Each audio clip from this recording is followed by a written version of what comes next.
오직 나는 주의 풍성한 사랑을 힘입어 주의 집에 들어가 주를 경외함으로 성전을 향하여 예배하리이다. 주께 피하는 모든 사람은 다 기뻐하며 주의 보호로 말미암아 영원히 기뻐 외치고 주의 이름을 사랑하는 자들은 주를 즐거워하리이다. 아멘. 찬송과 영광을 받으시기에 합당하신 자비로우신 하나님 아버지, 대림절 둘째 주일에 하나님 앞에 저희들의 예배를 올려드립니다. 오늘도 기쁘게 받아주시고 예배 드리는 가운데 들려주시는 하나님의 음성 잘 듣게 하여 주시옵소서. 예수님 이름으로 기원하옵나이다. 아멘. 1장 찬송입니다.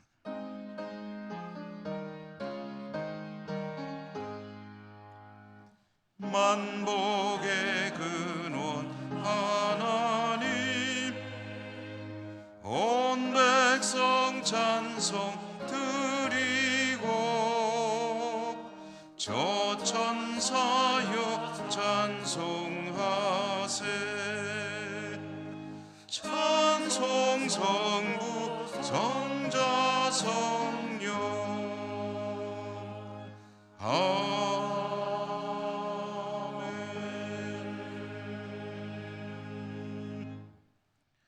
고백의 기도를 드리겠습니다.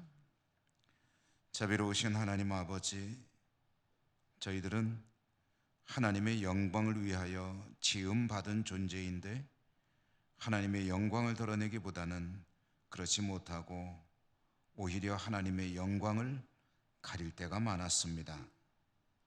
저희들의 입술은 은혜를 담아야 하는데 은혜를 담기보다는 자신의 감정을 드러낼 때가 많았습니다. 저희들의 생각은 다른 이들을 위하기보다는 자신만을 위한 이기적일 때가 참 많았습니다. 주님 다시 오실 날이 점점 가까워지는데 마치 저희들은 영원한 생명을 사는 것처럼, 영원히 사는 것처럼 준비 없이 살고 있음도 고백합니다. 저들의 어리석음을, 부족함을 불쌍히 여기시고 용서해 주옵소서. 이 시간에 계속해서 드러나지 않는 하나님과 저희들 자신만이 아는 모든 은밀한 죄와 허물들 침묵하며 고백합니다.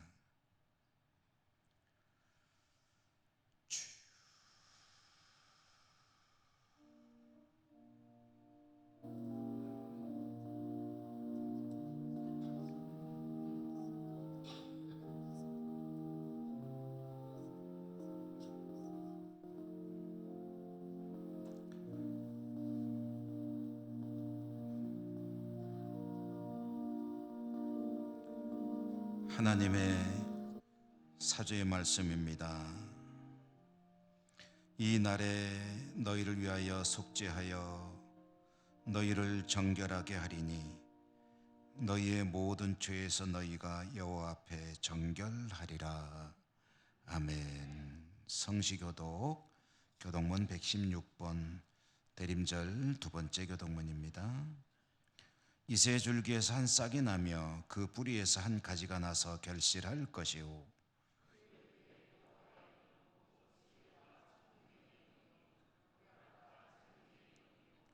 지식과 여호와를 경외하는 영이 강림하시리니 그의 눈에 보이는 대로 심판하지 아니하며 그의 귀에 들리는 대로 판단하지 아니하며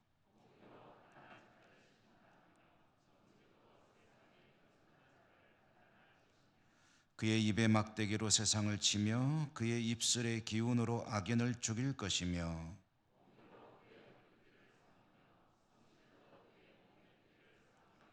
그 때 이리가 어린 양과 함께 살며 표범이 어린 염소와 함께 누우며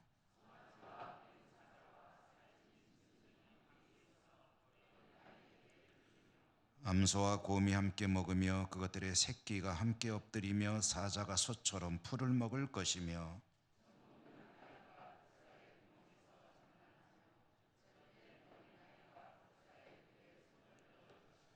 내 거룩한 산 모든 곳에서 해됨도 없고 상함도 없을 것이니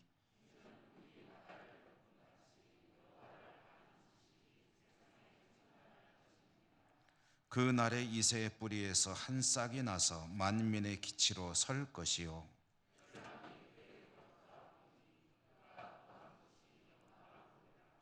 아멘. 사도신경 신앙 고백합니다. 나는 전능하신 아버지 하나님 천지의 창조주를 믿습니다. 나는 그의 유일하신 아들 우리 주 예수 그리스도를 믿습니다. 그는 성령으로 잉태되어 동정녀 마리아에게서 나시고 본디오 빌라도에게 고난을 받아 십자가에 못 박혀 죽으시고 장사된 지 사흘 만에 죽은 자 가운데서 다시 살아나셨으며 하늘에 오르시어 전능하신 아버지 하나님 우편에 앉아 계시다가 거기로부터 살아있는 자와 죽은 자를 심판하러 오십니다. 나는 성령을 믿으며 거룩한 공교회와 성도의 교제와 죄를 용서받는 것과 몸의 부활과 영생을 믿습니다. 아멘. 105장 찬송입니다.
권세문 장로님 기도 인도하시겠습니다.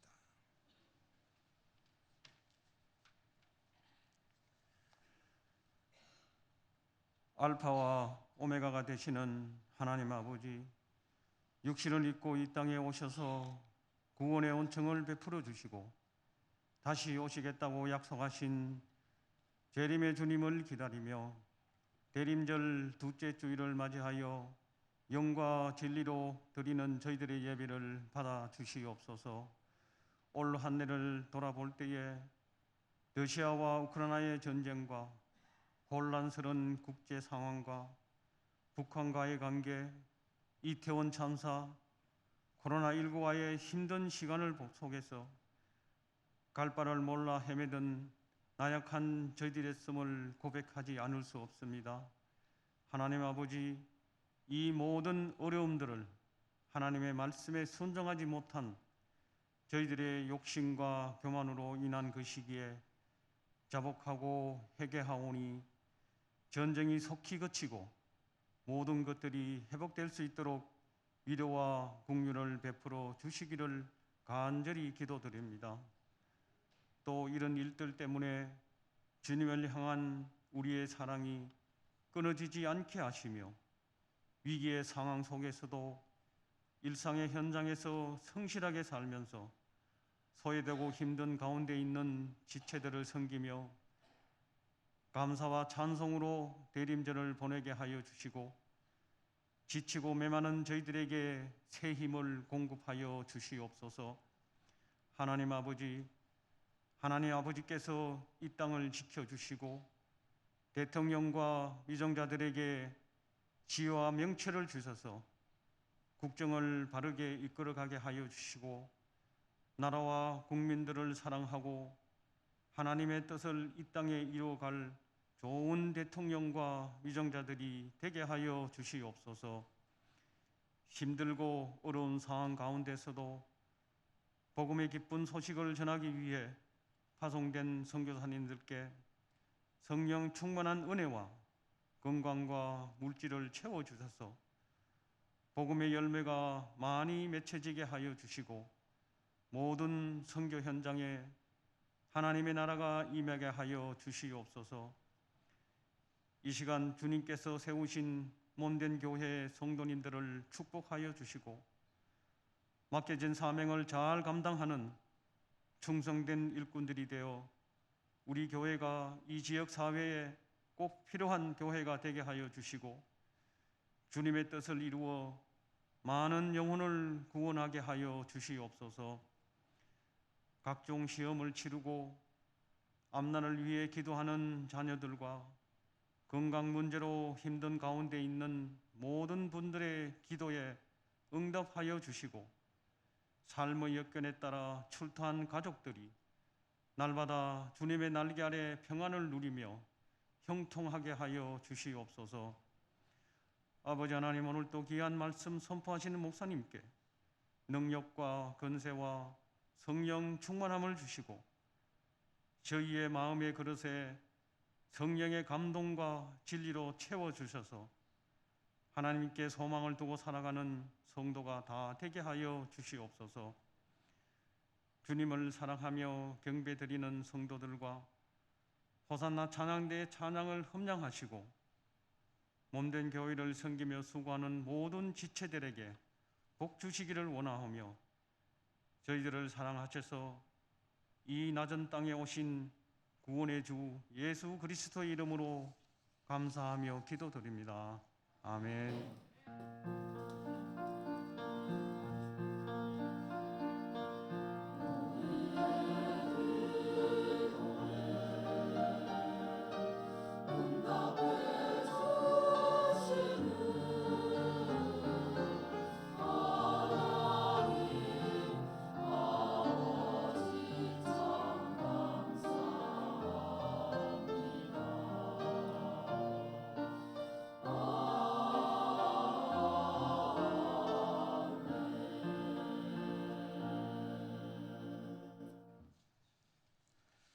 오늘 하나님께서 주시는 말씀 신약성경 로마서 15장 4절, 5절, 6절의 말씀을 봉독하겠습니다.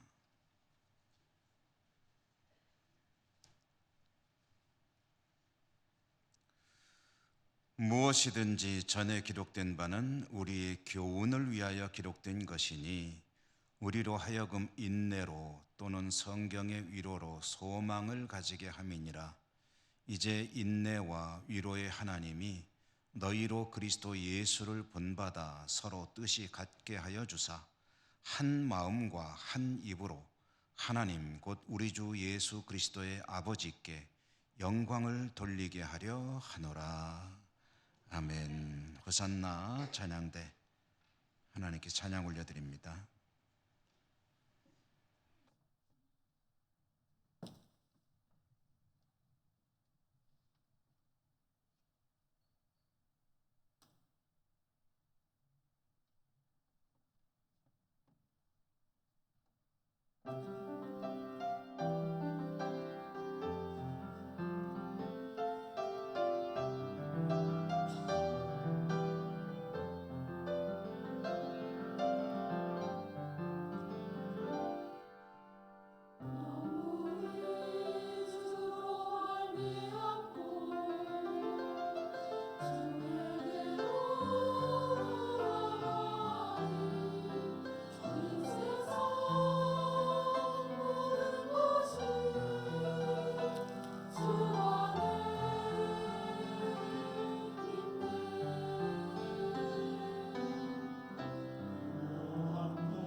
아멘.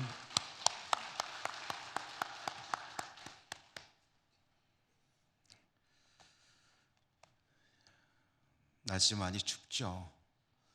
예, 추우신 가운데 하나님을 예배하는 복된 자리에 나오신 여러분들을 또한 진심으로 축복합니다. 주님의 은혜 풍성하시기를 기원합니다. 오늘 대림절 둘째 주일이고요. 그리스도를 본받아라는 제목으로 말씀을 전해드립니다. 먼저 축구 얘기를 좀 하고 싶은데요. 여러분 축구 보셨죠? 되게 좋으셨어요? 네. 우리나라가 그 포르투갈이라고 하는 세계적인 축구의 나라, 축구 강국 중에 하나입니다. 객관적인 전력으로 따져본다면 이길 수 있는 확률이, 가능성이 별로 없다고들 하죠. 그런데 우리나라가 이겼습니다. 그래서 세계에서 축구를 제일 잘한다고 할 수 있는 16개 나라에 이제 들어가게 되었고, 토너먼트로 이제 또 진행이 되겠죠.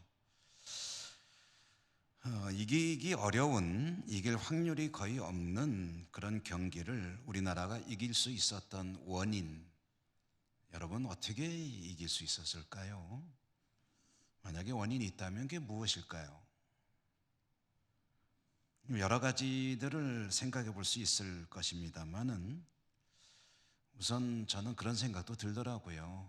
이 포르투갈이 우리나라를 조금 만만하게 본 것이 아니겠느냐. 그래서 조금 마음에 좀 느슨하게 이기는 게 당연하다 하는 생각으로 게임에 임한 것이 아니겠느냐. 일본 속담이라고들 하는데요. 사자는 토끼 한 마리를 잡을 때에도 최선을 다한다라는 그런 말은 우리가 잘 알고 있죠. 상대를 가볍게 여기는 마음은 패배를 가져오는 원인이 됩니다. 반면에 우리나라 선수들은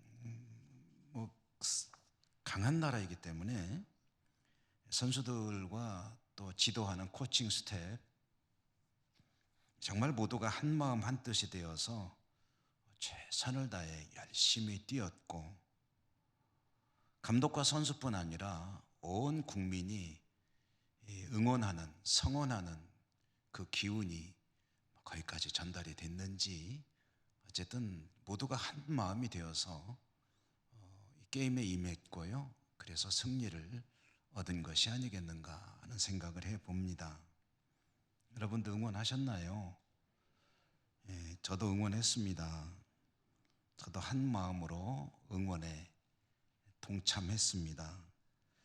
제가 동참한 방법은 뭐냐면 저는 중계방송을 안 보고 일찍 잤습니다. 제가 왜 그랬냐면요, 제가 보면 꼭 지더라고요. 안 보는 게 도와주는 거다. 그래서 일찍 중계방송 안 보고 잤는데 다음날 아침에 보니까 이겼더라고요. 그래서 내 덕분에 우리나라가 이겼구나.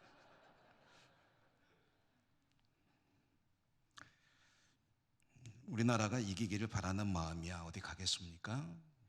저는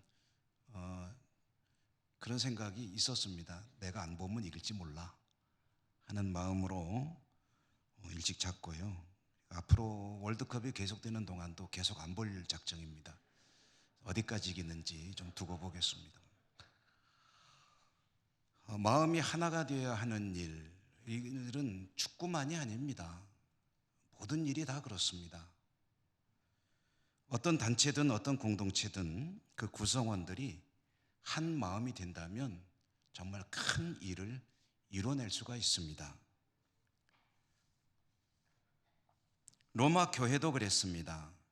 로마 교회가 한 마음을 이루어야 될 필요성이 절실했습니다.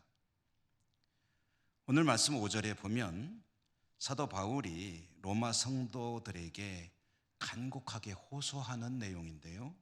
5절의 말씀 여러분 같이 한번 읽어보실까요? 5절 한번 읽겠습니다. 시작. 이제 인내와 위로의 하나님이 너희로 그리스도 예수를 본받아 서로 뜻이 같게 하여 주사. 아멘. 그 뒤에도 보면 한 마음과 한 입으로, 한 마음과 한 입으로, 그러니까 마음이 다 하나가 되어 일치가 되어 하나님 앞에 그렇게 모일 수 있기를, 뜻을 합칠 수 있기를 바란다 하는 그런 호소를 하고 있는 내용입니다. 그러면 여러분, 여기서 얼른 우리가 생각해 볼 수 있죠. 잘 모이고 잘 뭉치고 잘 일치를 이루고 있다면 사도가 이런 말을 할 이유가 없겠죠. 이런 말을 하고 있는 이유는 로마 교회가 분열하고 있었기 때문 아니겠습니까? 그렇습니다. 로마 교회 공동체는 일치를 이루지 못하고 최소한 두 개로 나뉘어져 있었습니다. 오늘 우리가 4절부터 6절까지만 말씀을 읽었는데요, 생략한 말씀인 그 앞에 나오는 1절 말씀에 보면은 로마 교회는 두 개의 그룹으로 나뉘어 있었습니다. 사도는 그 두 그룹을 어떻게 이름지어 부르냐면 믿음이 강한 자들과 믿음이 약한 자들이라고 부릅니다. 믿음이 강한 자들과 믿음이 약한 자들은 어떻게 나눈 거냐면 혈통으로 나눈 것입니다. 핏줄로. 그래서 오늘 이 말씀 속에 믿음이 약한 자들이 누구냐 하면 유대인들을 가리킵니다. 그리고 믿음이 강한 자들은 이방인들 또는 헬라인들, 그러니까 로마 사람들을 가리키는 그런 말입니다. 여러분, 우리가 상식적으로 그냥 얼른 생각해 보기에 유대인과 이방인 하면 누가 믿음이 강할 것 같습니까? 오랫동안 하나님을 섬기며 믿어온 유대인들이 믿음이 강할 것 같잖아요. 그런데 사도는 거꾸로 이야기합니다. 유대인들은 믿음이 약한 자들이고 이방인들이 믿음이 강한 자들이라고 이야기합니다. 사실 이 로마 교회가 처음 세워진 것은 유대인 성도들에 의해서였습니다. 유대인 성도들, 그들은 어떤 사람들이냐면 사도행전에 나오는 오순절 성령 강림 사건, 예루살렘의 오순절 때에 전 세계에서 수많은 유대인들이 성전을 향해 몰려왔죠. 그래서 그 작은 도시인 예루살렘이 터져나갈 것처럼 많은 유대인들이 몰려와 있을 때 성령이 강림하셨습니다. 모여서 기도하던 제자들이 성령 받았습니다. 베드로가 나가서 외칩니다. 주 예수 그리스도를 믿으라. 그렇게 복음을 외칠 때에 그때 3,000명이나 되는 이들이 예수님을 이제 받아들이고 그리고 이제 믿음을 갖게 되는 이야기가 사도행전에 나오죠. 그 중에는 예루살렘에 거주하는 이들도 있었지만 타지에서 살다가 오순절을 맞이해서 찾아온 소위 말하는 디아스포라, 흩어져 살아가는 유대인들도 많이 있었습니다. 로마에서 온 사람들도 있었겠죠. 로마에서 온 이들이 오순절 성령 강림을 경험하고 예수 그리스도를 주님으로 영접하고 자기들이 살고 있는 로마로 돌아갔습니다. 거기에서 이제 교회를 시작한 것이 로마 교회의 기원으로 봅니다. 그렇다면 로마 교회 설립자인 유대인들이 믿음이 뿌리가 있는 사람들이고 또 연륜도 있는 사람들이고 그래서 믿음이 강한 사람들인 것 같은데 왜 거꾸로 이야기하느냐? 거기에는 이유가 있습니다. 유대인 성도들은 예수님을 믿지만 예수님이 전부가 아닙니다. 그들의 믿음의 내용에. 그들은 예수님을 믿으면서 동시에 무엇도 중요하게 여기냐면 율법을 중요하게 여깁니다. 절기를 열심히 지켜야 되고 율법들을 조상 대대로 물려받은 율법을 잘 지켜야 하며 존중해야 하며 할례도 받아야 한다라는 그런 자신들만의 전통을 버리지 않고 있습니다. 그러니 예수님을 믿는다는 관점에서 보면 오직 예수님만 믿으면 구원받는다는 바울의 가르침을 받고 신앙생활하고 있는 이들, 그런 성도들과 함께 비교해 보면 믿음이 약하다는 겁니다. 다시 말해서 예수님에게 집중하는 그 강도가 약하다는 거죠.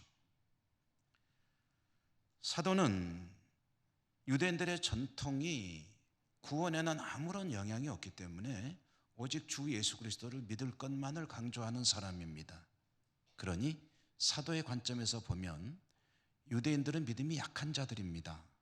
그리고 오히려 이방인들이 나중에 믿었지만 믿음이 강한 자들인 겁니다. 어찌됐든 이렇게 믿음으로 볼 때는 약한 자와 강한 자요, 혈통으로 볼 때는 유대인과 이방인인 이 두 개의 이질적인 그룹이 교회 내에 함께 존재하고 있는데 이 둘 사이에 어려움이 있는 거예요. 일치를 이루기가 참 어려운 거예요. 특히 유대인들의 입장에서 굉장히 좀 언짢습니다. 뭐가 언짢냐면 처음에 교회를 시작한 것은 자신들입니다. 유대인들에 의해서 교회가 세워지고 교회가 운영이 되어오고 중심이 되었던 그 교회에 이방인 성도들이 점점 많이 들어오면서 이제 상황이 역전이 되었습니다. 이방인들이 오히려 더 교회의 중심이 되어가는 거예요. 그러니 이 사람이 사는 데는 어디나 다 비슷한 것 같습니다.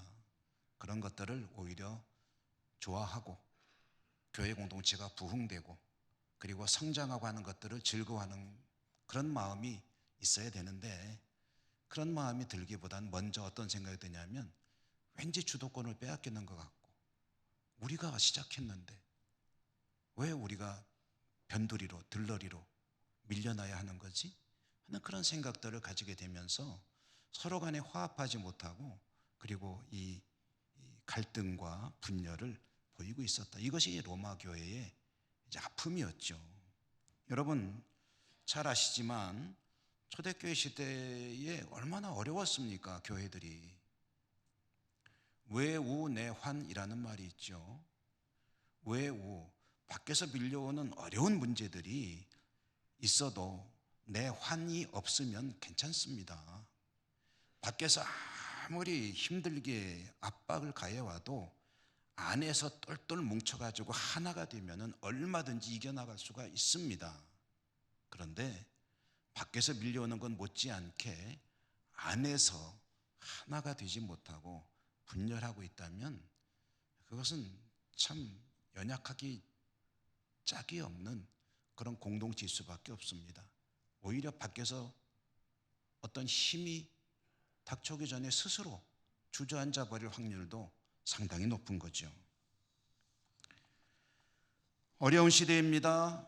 로마 황제는 압력을 가해오고 안으로는 계속해서 사이비 이단들이 발생하고 그런 이중고를 겪는 교회들이 할 수 있는 최선의 대책은 성도들이 하나가 되어 그 어려움들을 대처해야 하는 거죠. 그런데 이렇게 서로 마음이 하나가 되지 못하고 갈등하고 있으니 그 사실을 알고 있는 사도가 이렇게 이해할 수밖에 없잖아요. 일치를 이루라. 하나가 되어라. 사도는 일치를 호소할 뿐 아니라 그들이 일치를 이룰 수 있는 가장 확실한 길을 제시합니다. 오늘 우리가 읽었던 말씀 5절 말씀에 나오는데요. 하나님이 너희로 그리스도 예수를 본받아 서로 뜻이 같게 하여 주시기를 간구한다. 그들이 하나가 될 수 있는 길이 뭐냐면은 그들 모두가 그리스도를 본받는 것입니다. 예수님을 본받는 거예요. 예수님을 본받는다고 했는데 이 말은 조금 또 풀어보면 예수님을 닮기 위해 힘쓰는 것을 말하는 거죠. 예수님을 닮아가는 존재가 되기를 애쓰고 노력하는 것. 조금 또 풀어본다면 주님께서 주시는 말씀을 통해서 그 믿음을 다지고 그 말씀에 따라 살아가는 신앙을 최선을 다해 추구하는 것, 그것이 그리스도를 본받는 것이 되겠죠. 대림절이 시작되는 지난 주일에 저는 우리들의 삶이라는 것이, 우리들의 실존이라는 것이 어떤 것이냐 할 때 초림과 주님의 재림 사이를 살아가는 존재다라는 말씀을 드린 바 있습니다. 주님께서 먼저 오셨습니다. 오셔서 베풀어 주신 은혜가 있습니다. 구속의 은총을 베풀어 주셨고 그리고 우리 삶에 필요한 모든 것을 또 채우시는 은혜를 주시겠다는 약속도 주셨습니다. 이러한 주님의 구원의 은총과 또 우리의 삶에 필요한 것들을 채우시는 그 은혜들을 기억하고 간직하고 또 다시 오마고 약속하셨기 때문에 다시 오실 주님을 기다리는 그 중간지대를 살아가는 것이 우리 인생이다. 처음 오신 주님이 주신 은혜를 인하여 힘을 얻고 다시 오실 주님을 기다리는 능력을 가지고 살아가야 하는 존재인데, 그런데 이 중간지대를 사는 것이 참 쉽지가 않습니다. 다시 오실 주님을 맞이할 준비를 제대로 못하는 것이 어쩌면 우리들의 가장 고민거리가 아닐까 싶고요. 경우에 따라서는 시련을 만나게 되면 그 믿음을 잃어버리고 엉뚱한 곳으로 튀어나가는 그런 경우들도 있지 않느냐. 여러분, 우리가 솔직히 말하면 그런 경우들 많이 보잖아요. 전도도 했고 함께 신앙생활 했지만 지금은 신앙과는 상관없이 살아가는 우리 이웃들이 얼마나 많이 있습니까? 어려움이 닥쳐오든 어떤 유혹이 닥쳐오든 그런 것들을 이겨내지 못하고 주님을 떠나버리는 이들, 중간지대를 살아간다는 것이 참 쉽지가 않다. 그 여러분, 정말 여러분들 훌륭하십니다. 위대하신 분들입니다. 저는 정말 존경하고 사랑합니다. 어려운 중간지대를 살아가면서 믿음을 지킨다는 것은 그만큼 어렵다는 거예요. 이렇게 쉽지 않은 일이기 때문에요, 믿음 생활하는 성도들에게 정말 중요한 게 뭐냐면 이 공동체를 통해서 힘을 얻는 것입니다. 혼자 하는 건 너무 힘들어요. 혼자 하는 건 너무 어렵습니다. 그렇기 때문에 이 모임이라는 것이 너무 중요한 것이고, 이 모임을 통해서 무엇을 얻어야 됩니까? 힘과 용기와 격려와 위로를 얻어야 됩니다. 옆에 계신 분들을 통해서 나도 힘을 얻고, 나를 통해서 옆에 계신 분들이 힘을 얻어 함께 다시 오실 주님을 맞이할 그런 믿음의 공동체를 이루어 나가는 것이 바로 이 교회의 아주 중요한 사명 중에 하나입니다. 여러분, 서로에게 힘이 돼야 돼요. 나 때문에 다른 이들이 영적인 동기를 부여받고 하나님 중심으로 주님을 본받는 삶을 추구하는 그런 삶을 살게 하는 영혼의 불쏘시개가 되어야 합니다.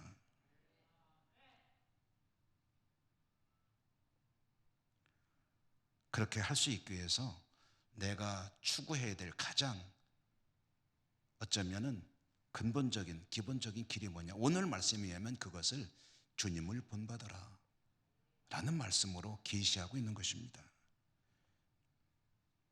만약에 여러분 한번 상상해 보시죠.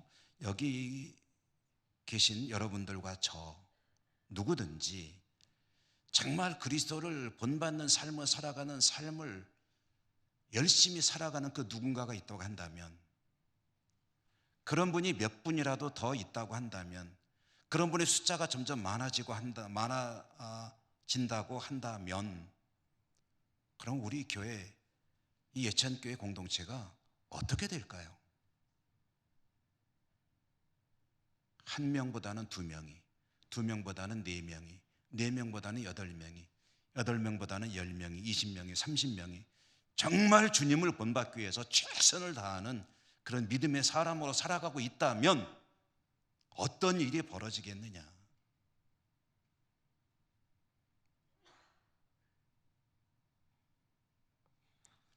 한 사람이라도 주님을 본받고 주님을 닮아가는 삶을 살기 위해 애쓴다면 그 자체만으로 많은 이들에게 감동과 감화를 주고 힘과 용기와 격려를 주고 선한 영향력을 행사하는 그런 믿음의 역사가 있게 될 것입니다.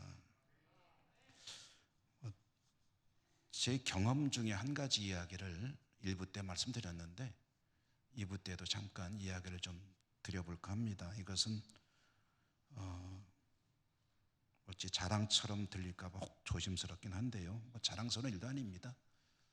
제 이야기를 잠깐 드렸는데요, 저는 좀 이야기가 좀 거슬러 올라가서 저희 집안 이야기부터 좀 하게 되겠는데요. 저는 이제 전혀 불신 가정에서 태어나서 기독교인이라고는 뭐 눈을 씻고 찾아봐도 찾을 수가 없는 그런 집안에서 태어나서 우리 예천과 같은 이런 고을에서 이제 어린 시절 초등학교까지 다니고 서울로 이제 그 당시로 이제 유학입니다. 유학을 하게 되었습니다. 중학교로 진학을 하는데 그때는 중학교를 이제 시험을 봐서 자기가 지원하고 그 지원한 학교가 더 시험을 봐서 당락이 결정이 될 때인데 여러 학교를 지원하셨기 때문에 담임 선생님은 저에게 3장의 원서를 들고 가서 이제 3군데 학교 중에 하나를 시험을 봐라 이렇게 말씀하셨습니다. 아버지와 함께 서울에 와서 3학교를 원서를 접수시키는데 근데 조금 제가 힘든 학교가 있고 조금 이 정도면 좋겠다는 학교가 있고 이 정도면 안전선이다는 3 학교를 선정을 해 주셨는데 이상하게 조금 더 성적이 좋은 2 학교는 원서 접수가 안 되기도 하고 해서 시험을 볼 수가 없게 됐어요. 저로서는 맨 마지막 학교였던 학교를 시험을 보게 되고 입학을 하게 됐는데 그 학교는 공교롭게도 참 기독교 학교였습니다. 저는 알지도 못하고 갔는데 선교사가 세운 학교였습니다. 학교 입학해서 본의 아니게 성경을 읽어야 했습니다. 본의 아니게 일주일에 한 번씩 체프를 학교에서 하는 예배를 들어가야 됐습니다. 일주일에 2시간씩 성경 수업을 받아야 했습니다. 시험 볼 때마다 성경 고사를 보는데 국어보다 더 중요하게 학교에서 여겼습니다. 영국영수보다 더 중요한 과목 성경. 성경 읽는 것은 좋았습니다. 그런데 제일 짜증나는 것은 교회 가서 도장 받아오라는 것이었습니다. 도장 받아가야 됩니다. 물론 재미는 있었습니다. 여학생들 보는 재미. 그렇게 본의 아니게 교회를 다니다가 고등학교를 졸업하니까 뭐 갈 필요가 없잖아요. 그래서 교회랑 빠이빠이 했습니다. 군대를 다녀오고 대학을 다니는데 저에게 가장 영향을 미친 2분의 선생님이 교수님이 교회 장로님이셨어요. 그분은 늘 기독교를 권고했습니다. 저에게 주례를 해주신 교수님은 결혼 선물로 성경을 한 권을 주셨습니다. 제 아내와 함께 살아가는 신혼 시절에 이웃에는 신앙이 좋은 저와 동갑내기 전도사님 부부가 있었습니다. 그 사모님과 제 아내가 교제를 하면서 계속해서 영적인 그런 감화를 좀 받게 되었죠. 저 아내와 저는 제가 한번 말씀드린 것 같은데 저는 그 당시 계속해서 주님의 콜링을 주님의 부르심을 느끼고 있었습니다. 밤에 자다가 저의 죄된 모습 때문에 통곡을 하면서 깰 때도 있었고 그래서 아내와 함께 교회를 가야 되겠다. 우리가 교회 갑시다. 하고서 이제 다짐을 했습니다. 그래서 교회를 출석하게 되면서 그때 저와 제 아내는 교회를 가기 전에 2가지를 그동안에 들은 정보들을 지식들을 통해서 이제 앞으로 우리는 기독교인으로 산다. 그렇다면 어떻게 할 것인가? 최소한도 2가지는 철저하게 지키자라는 약속을 했습니다. 교회 나가기 전입니다. 무슨 약속을 했냐면 첫째로는 주일 성수였습니다. 우리가 이제 기독교인이 된다면 기독교인의 기본은 주일날 하나님 앞에 나가 예배드리는 것인데 천지가 개벽을 해도 우리는 주일을 절대로 범하지 말자. 첫 번째 약속이었습니다. 또 하나는 여러분 양해하시고 들어주십시오. 그때 아직 신앙도 가지지 않은 저와 제 아내의 다짐이었습니다. 2번째로는 물론 믿음의 사람들로부터 들은 이야기들을 종합한 거죠. 첫째가 주일 성수요, 두 번째는 11조를 드리자. 얘기 들으니까 11조를 드리는 게 교인의 의무라고 하더라. 이왕에 신앙생활 하기로 했으면 처음 나갈 때부터 11조를 정확하게 드리자. 저는 잘 모르니까 당신이 정확하게 계산해서 11조를 하시오. 그러고서 신앙생활이 시작이 됐습니다. 처음에는 잘 몰랐지만 은혜를 받으니까 저의 삶에 많이 변화가 있게 됐습니다. 그러다 목사까지 됐는데요. 직장에 몸담고 있으면서 저는 이런저런 여러 가지 경험들을 하게 되는데 한 가지 에피소드를 지금 말씀드리려고, 이제 서론이 좀 길었네요. 제가 직장에 있으면서 만나는 제가 다니던 회사의 직원들, 또 타 회사의 같은 좀 서로 이제 업무상 만나는 이들 가운데 술고래 한 분이 계셨습니다. 술고래 뭔지 아시죠? 술고래는 술을 좋아하시는 분을 부르는 호칭입니다. 그분은 술을 밥보다 좋아했습니다. 그리고 술을 먹는 술을 해소하는 특수 장치가 몸에 있는 것 같아요. 밤새 술을 마셔도 다음날 끄떡없이 출근해서 일은 얼마나 잘하는지 몰라요. 저는 그 당시에 대리라는 직급으로 직장에 다니고 있을 때 그분은 차장이었는데 너무너무 일을 잘하는 그런 분이었습니다. 저하고 가끔 만나서 이제 이야기도 하곤 했는데, 업무적으로. 그런데 그렇게 술 아니면 못 살 것 같은 그 양반이 어느 날 술을 끊었다는 뉴스를 제가 듣게 되었습니다. 궁금했어요. 그 양반이 왜 술을 끊었나? 한번 물어봐야지. 다들 궁금했습니다. 저도 궁금했습니다. 만났습니다. 그래서 물어봤죠. 이 처장님, 소문에 술 끊으셨다고 그러던데 무슨 일이 있었습니까? 그랬더니 그분이 저에게 이렇게 얘기를 했습니다. 김 대리, 사실 나도 기독교인입니다.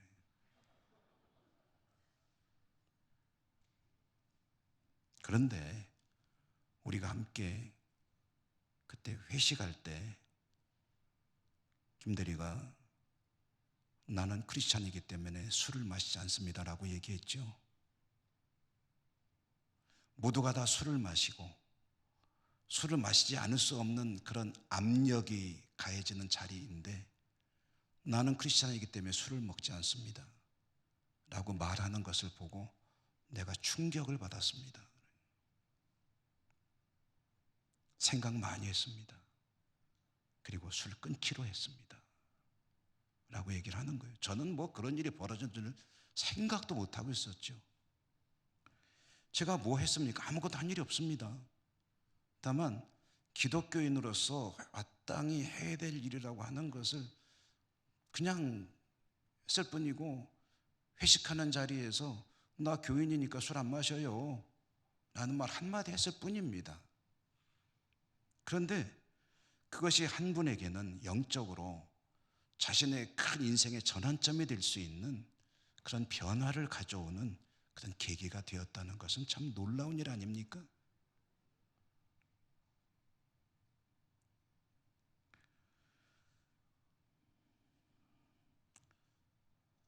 사실 주님을 본받으며 살아간다는 것은 쉬운 일이 아닙니다.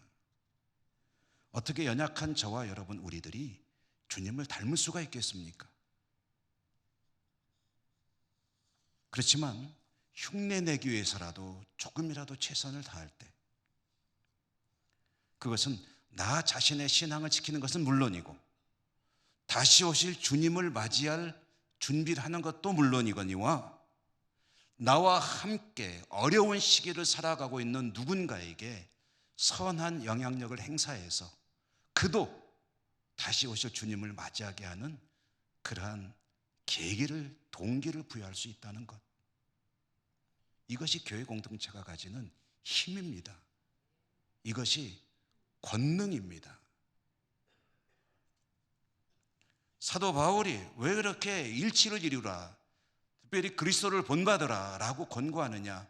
이런 공동체의 능력을 너무나도 잘 아는 그런 사도이기 때문에 너희 중에 몇 사람이라도 먼저 그리스도를 본받는 자가 되어라. 그리하면 일치를 이루게 될 것이다.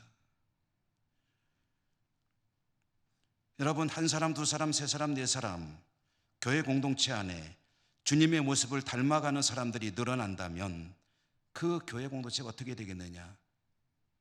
질문 드렸잖아요. 어떻게 되겠습니까? 계속 분열할까요? 계속 다툴까요? 아니요. 그 한 사람, 그 몇 사람 때문에 점차 그 교회 공동체는 일치를 이루고 어떤 시련도 이겨내는 능력 있는 믿음의 공동체가 될 것입니다. 특별히 로마 교회에 믿음이 강한 자들과 약한 자들이 있다고 그랬잖아요. 여러분, 강한 자들과 약한 자들 누가 더 힘을 써야 될까요? 세상에서는 강한 자들이 약한 자들을 지배하지만 교회 공동체는 그런 면에선 세상을 역행하는 곳입니다. 강한 자들이 약한 자들을 배려하고, 강한 자들이 약한 자들을 섬기고, 강한 자들이 약한 자들을 위해서 희생하고 헌신하고, 그것이 주님의 모습 아닙니까? 전능하신 하나님께서 사람이 되어 이 땅에 오셔서 가장 추한 곳에서 가장 고통스러운 방법으로 스스로 죽으셨잖아요.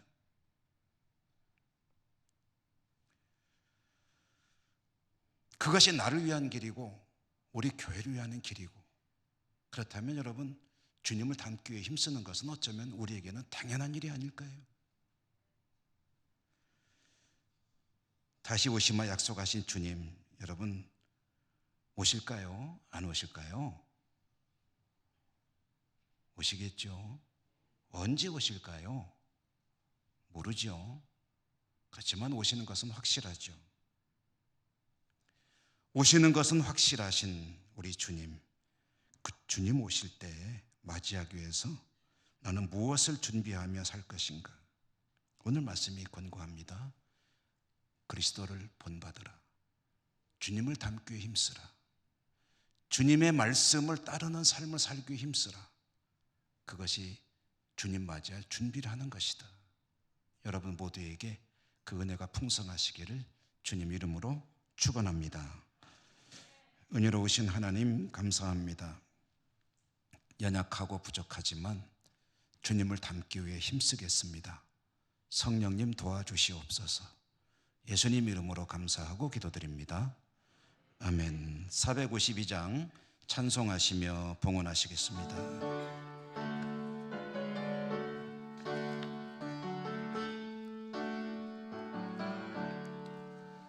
내 모든 소원 기도의 제목 예수님 닮기 원함이라. 예수님 형상 더 입기 위해 세상에 보아 아끼지 않네. 예수님 닮기 내가 원하네. 날 구원하신 예수님을 내 마음속에 지금 고도사 주님의 형상 인치소서. 무한한 사랑 풍성한 긍휼 슬픈 자 위로하시는 주. 길 잃은 죄인 부르는 예수 그 형상 담게 하옵소서. 예수님 닮기 내가 원하네. 날 구원하신 예수님을 내 마음속에 지금 고도사 주님의 형상 인치소서.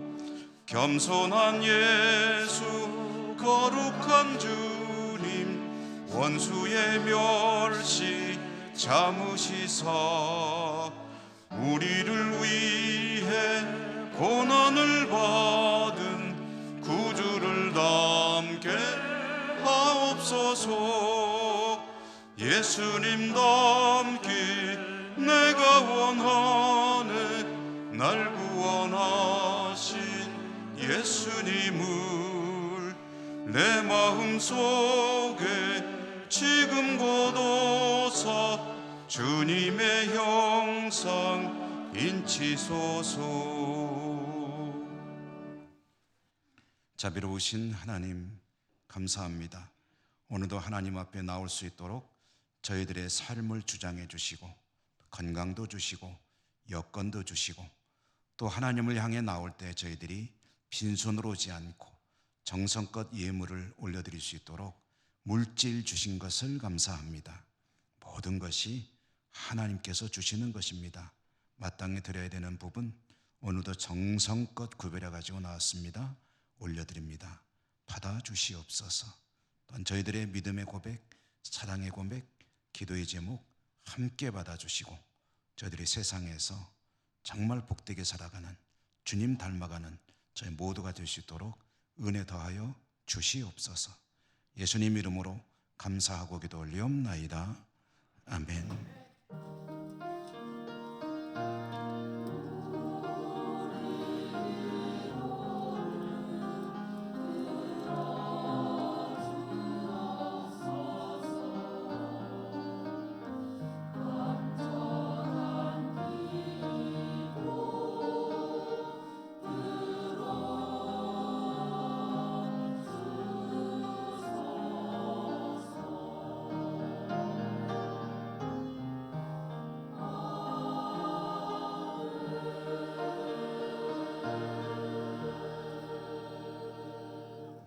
교회 소식 전해드립니다. 오늘 대림절 둘째 주일, 다음 주는 셋째 주일이자 성서주일이기도 합니다.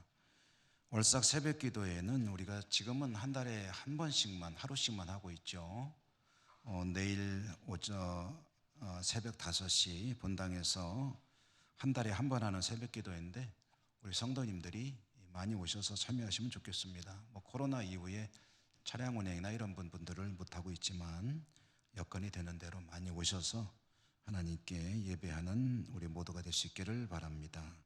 정기 재직회 곧 이 예배 마친 후에 있겠는데요, 재직들의 참여가 좀 많이 부족합니다. 우리 재직들이 관심을 가져주시기 바라고 많이 참여해 주시기 바라고요. 다음 주에는 공동회가 있겠는데 오늘 재직회와 다음 주 공동회에서는 내년도 교회의 재정 예산안을 심의하는 그런 시간입니다.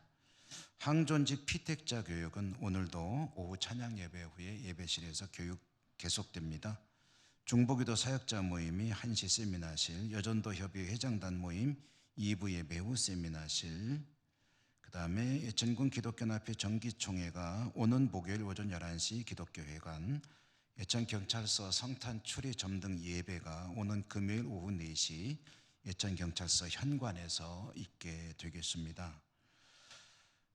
그리고 행사 관련해서 어제는 우리 영조노회 제40회 장로회 정기총회가 있었는데 이 작은 행사가 아니죠. 큰 행사였는데 우리 교우 여러분들이 또 많이 도와주시고 또 섬겨주셔서 또 교회에서 또 지원해 주셔서 행사를 잘 마쳤습니다. 이 총회에서는 우리 교회 김장호 장로님이 회장으로 피선되셔서 한 해 동안 또 우리 영조노회 장로회를 섬겨 나가시겠습니다. 여러분 많이 기도해 주시기 바라고요. 또 2023년 교회 달력을 만들었습니다. 한 가정당 한 부씩만 가져가시기 바랍니다. 요람을 만들고 있는데요, 작년 요람에서 변동된 게 있으신 분들은 꼭 말씀을 해 주시기 바랍니다. 그리고 사진이 좀 오래돼서 한 30년 된 사진은 좀 교체하면 좋지 않겠나 싶어요. 한 10년 정도까지는 괜찮은데 너무 오래된 사진들은 좀 교체, 사진이 없으시면 우리 김준원 목사님이 가시면 사진을 잘 찍어 주십니다. 그러니까 우리 부교육자들에게 한번 문의해 주시기 바랍니다. 제출 기간은 12월 18일까지입니다. 군립대심중앙 어린이집 광고는 오늘까지만 하겠습니다.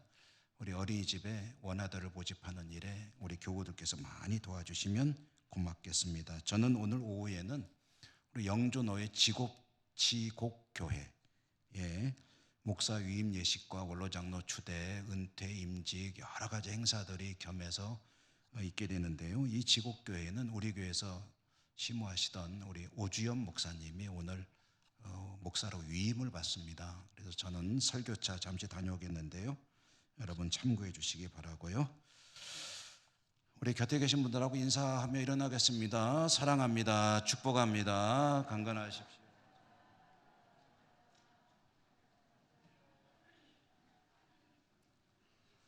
주기도송과 축도로 예배를 마치겠습니다.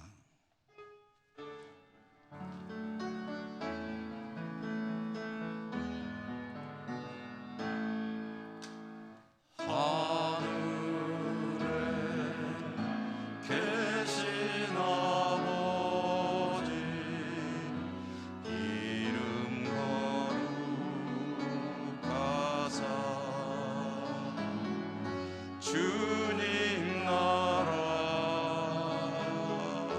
임하시고 뜻이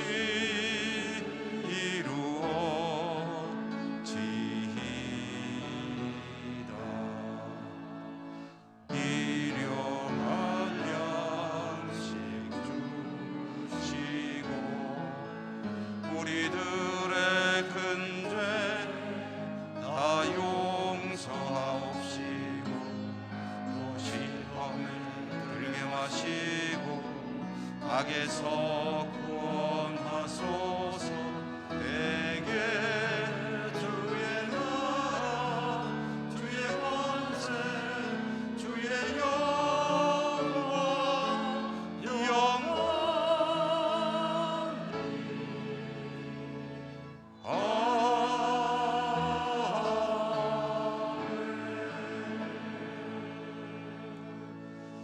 사랑의 하나님, 우리 주 예수 그리스도 피값으로 사신 주의 백성들, 오늘도 하나님 앞에 영광의 예배를 올려드리고 다시 삶의 현장으로 나갑니다. 어디를 가든지 동행해 주시고 지켜주시고 복내려 주시옵소서. 각지에 흩어져 살아가는 우리 가족들 있는 곳마다에도 우리 하나님께서 은혜 풍성히 내려 주시옵소서. 예수님 이름으로 감사하고 기도 올리옵나이다. 아멘.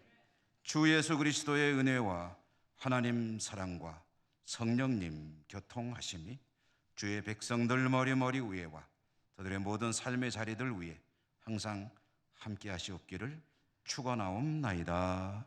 아멘.